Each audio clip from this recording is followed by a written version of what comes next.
నవీనిక మేడారం మహాజాతర ఏర్పాట్లపై భక్తులు అసంతృప్తి వ్యక్తం చేస్తున్నారు. ముఖ్యంగా మహిళలు, చిన్నారులు ఇక్కట్లు పడుతున్నారు. తాత్కాలిక మరుగుదొడ్లు నిర్మించినా అక్కడ సరైన వసతులు లేకపోవడంతో మహిళలు, చిన్నారులు ఆగ్రహం వ్యక్తం చేస్తున్నారు. భక్తులు సేద తీరేందుకు ఉచితంగా నిర్మించిన షెడ్డుల్లో అక్కడ పనిచేస్తున్న సిబ్బంది డబ్బులు తీసుకుంటున్నారని వాపోతున్నారు.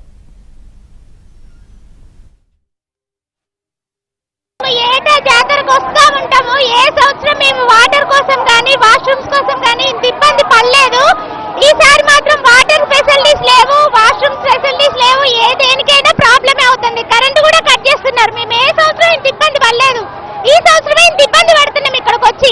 వాటర్ సదుపాయం లేదండి. ప్రధానంగా చిన్న పిల్లలతో వస్తున్నాం, ఇంత దూరం నుంచి వస్తున్నాము.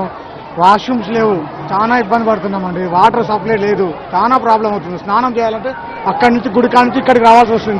ఇంతకుముందు ప్రభుత్వంలో వాటర్ ఫెసిలిటీ బాగుండే, పంపులు మంచిగా పెట్టారు. వాష్రూమ్ల కాడ ఇబ్బంది అవుతుంది. చిన్న పిల్లలతో వచ్చాము, చాలా ప్రాబ్లం అవుతుంది. ఇది మాత్రం బాగాలేదు. బాత్రూమ్లు కూడా మంచిగా లేవండి, కంఫర్ట్ లేవు. అన్ని ఇది వరకు మంచిగా ఉండే, ఈసారి ఏం మంచిగా లేదు. అసలు వాటర్ ప్రాబ్లం ఉంది. ప్రతిదీ అన్నిటికీ కొనుక్కోవాల్సి వస్తుంది. బాగా ఫెసిలిటీస్ అడిగేది ఒకటే, వాటర్. రెండోది యూరినల్స్ ఏవైతున్నాయి అవి రెండు ఫ్రీగా ఇస్తే చాలు. మిగతా మొత్తం మేమే తెచ్చుకున్నాం. ఫుడ్ ఏం పెట్టట్లేదు. ప్రతి ఒక్కటి రేట్ హైక్ చేశారు. కానీ గవర్నమెంట్ 250 చేశారు. ఫుల్ ఫెసిలిటీ అన్నారు. ఏ ఫెసిలిటీ వాళ్ళ పబ్లిసిటీ తప్పితే ఫెసిలిటీస్ ఏమి లేవు, ఓన్లీ పబ్లిసిటీ. తాగడానికి వాటర్ 300 పెట్టి తెచ్చుకున్నాం. క్యాన్ టిన్ను బయట ఎంత టిన్ను 30 రూపీస్ 40 రూపీస్ ఉంటుంది. ఇప్పుడు 300 పెట్టి తెచ్చిన వాటర్ తాగడానికి. అక్కడ ఒక్కొక్క రోజు ఒక్కొక్క రేటు పెంచేస్తున్నారు. ఒకదానికి డబల్ రేట్లు.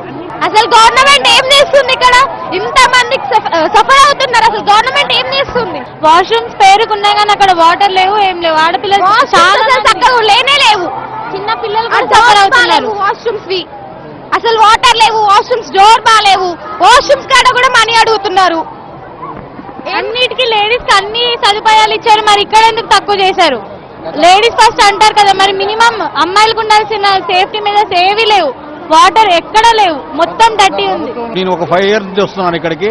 అలాంటి లాస్ట్ ఇయర్ చూసినానికి ఈ ఇయర్ చూసినానికి చాలా ఇబ్బందికరంగా ఉంది. చిన్న పిల్లలు, అమ్మాయిలు చాలా ఇబ్బంది. మనమే చూడలేకపోతున్నాం సార్. మన ఇంట్లో పిల్లల్లాగానే చాలా ఇబ్బందికరంగా ఉంది సార్.